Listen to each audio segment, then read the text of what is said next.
astuces pour épargner efficacement et faire travailler ton argent même pendant les vacances. Let's go! Si tu l'as remarqué, nous sommes en juillet et bientôt c'est le mois d'août et à cette période, de nombreuses personnes sont en vacances. Eh bien, moi, j'ai décidé d'ailleurs de ne pas partir en vacances, c'est-à-dire que je reste et je me concentre sur mes clientes en coaching le soir et le week-end et je me concentre sur les gros clients en informatique en semaine, la journée. Ça a toujours été comme ça que je travaillais. La semaine, j'ai des clients dans l'informatique et le soir et le week-end, je coach et j'accompagne mes clientes en coaching, en budget, en investissement. Si toi, par contre, tu pars en vacances et que tu es un petit peu dans le brouillard dans tes finances, je vais t'expliquer comment est-ce que tu peux gérer pour pouvoir optimiser au mieux parce que la période de l'été, étant donné que c'est une période qui est un petit peu calme pour de nombreuses personnes, c'est la période idéale pour remettre à plat son budget, faire des choix intelligents pour ses investissements ou réarbitrer quand il faut le faire. La première des choses à prendre en compte, c'est que si tu pars en vacances, la meilleure des choses à faire, c'est de faire un budget pour tes vacances. Qu'est-ce que ça veut dire, un plan budgétaire pour ses vacances? Ça veut dire, en fait, avant de faire ses valises et de partir en vacances, il faut faire un compte prévisionnel. Avoir un compte prévisionnel, ça va te permettre d'anticiper un petit peu l'argent que tu vas dépenser sur place. Ça va te permettre aussi d'avoir une enveloppe globale de ce qui va se passer pour tes finances là-bas. Et le but, c'est surtout de faire en sorte que quand tu reviennes de vacances, tu ne sois pas complètement à sec, tu ne sois pas complètement dans le rouge, tu ne sois pas complètement à découvert. Bref, tu ne commences pas l'année dans des difficultés financières parce que, pour rappel, dans de nombreux pays, la période de septembre, c'est la période fiscale et c'est une période très compliquée pour de nombreuses personnes sur la partie budget. Donc, si tu t'es un petit peu trop fait plaisir pendant les vacances, il y a de fortes chances que la période de septembre, octobre, novembre, ça soit une période de déprime. Donc, on va essayer d'éviter ça en mettant en place un plan budgétaire avant les vacances. Ça veut dire que tu vas noter sur un document le prix du billet, le montant que tu comptes dépenser par jour sur place, le prix du repas, des restaurants, de toutes les dépenses que tu comptes anticiper, si jamais il y a des excursions, si jamais tu vas voir de la famille, si jamais il y a des trajets. Bref, la plupart du temps, quand tu additionnes le tout, tu as une idée du budget global de ce que va te coûter tes vacances. Et moi, généralement, je prends ce budget global-là, je le divise par 12 et c'est le montant que je provisionne tous les mois sur une enveloppe de type Semeria ou Revolut pour pouvoir épargner en amont. Donc, c'est vraiment de se dire qu'on ne part pas en vacances n'importe comment, on ne dépense pas non plus n'importe comment parce que si on part en vacances sans avoir une idée de budget, sans avoir une idée des dépenses, sans savoir comment est-ce qu'on va s'organiser, eh bien, le retour des vacances, ça va être un retour qui va être compliqué à gérer. La deuxième astuce que je peux te conseiller d'avoir, c'est de pouvoir traquer tes dépenses en temps réel. Quand je dis traquer tes dépenses en temps réel, c'est de prendre le temps de noter sur un fichier Excel ou sur un document ou sur un papier ou dans un carnet l'intégralité des dépenses que tu vas réaliser, que ce soit pour la nourriture, que ce soit pour les loisirs, que ce soit pour les transports. Soit tu l'anticipes la veille, tu notes ce que tu comptes dépenser pour le lendemain pendant ta journée de vacances, soit tu le fais après coup, tu notes le lendemain ce que tu as dépensé la veille pendant ta journée de vacances. Pourquoi c'est important d'essayer de tracer ces dépenses en temps réel, surtout quand on est en vacances?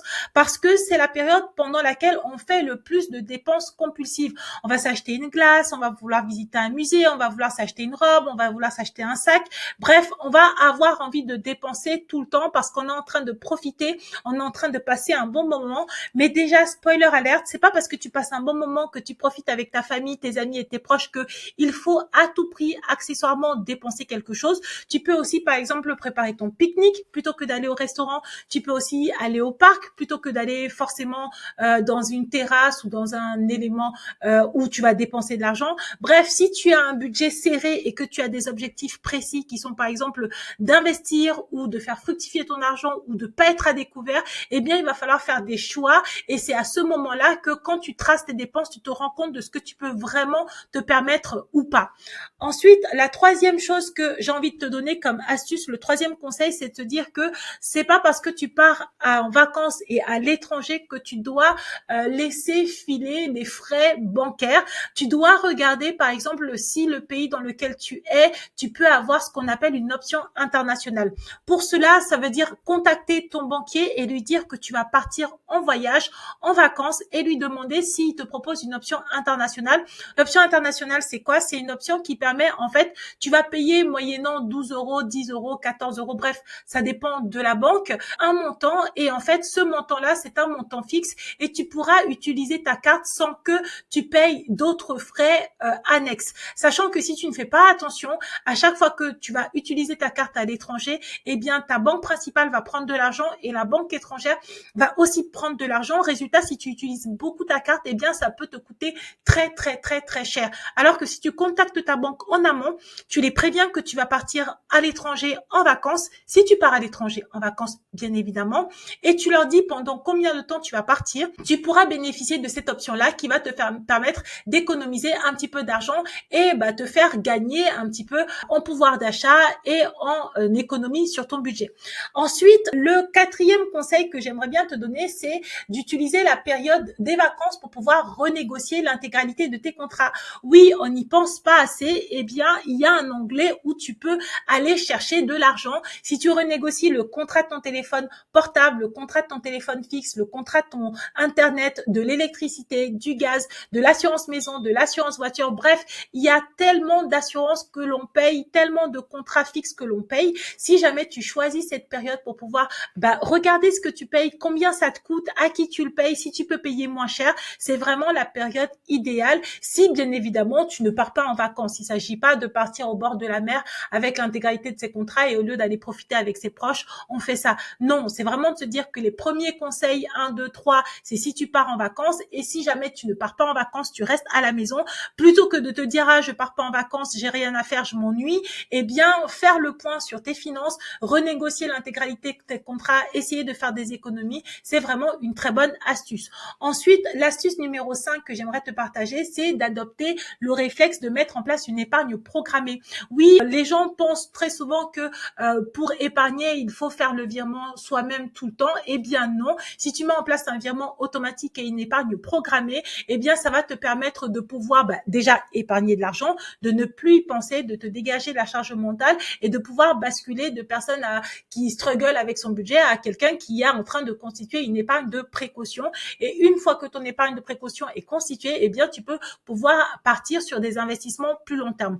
Ensuite, le 6e conseil, c'est si tu as déjà mis en place des virements, c'est d'optimiser ton épargne de précaution, c'est de regarder si par exemple tu as assez pour laisser sur un livret et pouvoir commencer à mettre en place des investissements sur des ETF, sur des actions à dividendes ou pas, ou des actions à croissance, ou sur des SCPI, ou sur du crowdfunding. Bref, il y a énormément de choses que tu peux faire l'été si jamais tu ne pars pas en vacances pour pouvoir faire fructifier ton argent et atteindre tes objectifs.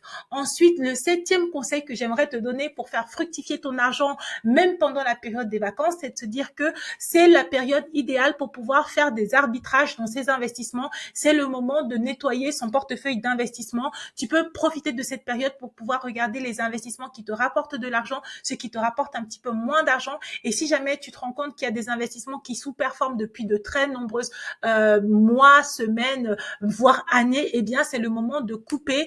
Pourquoi? Parce que il ne faut pas garder trop longtemps un investissement qui ne te rapporte rien. Tu perds de l'argent, tu perds de l'énergie, alors que si tu prenais cet argent et tu le mettais sur des choses qui te rapportaient de l'argent, eh bien ce serait beaucoup plus intéressant pour toi. Voilà, on arrive au terme de cet épisode. Je t'ai donné mes 7 conseils pour pouvoir épargner de l'argent même pendant les vacances. Comme tu le remarqueras, moi j'ai pris une petite pause pour pouvoir me reposer un petit peu et revenir en meilleure forme. Je suis très active, toujours donc dédiée à mes clients en semaine dans l'informatique et à mes clients en coaching le week-end et le soir. Donc si jamais tu as envie d'améliorer tes finances, je t'invite à télécharger le guide gratuit que j'ai écrit. Et sinon, je te laisse là et je te dis à mardi prochain. À bientôt.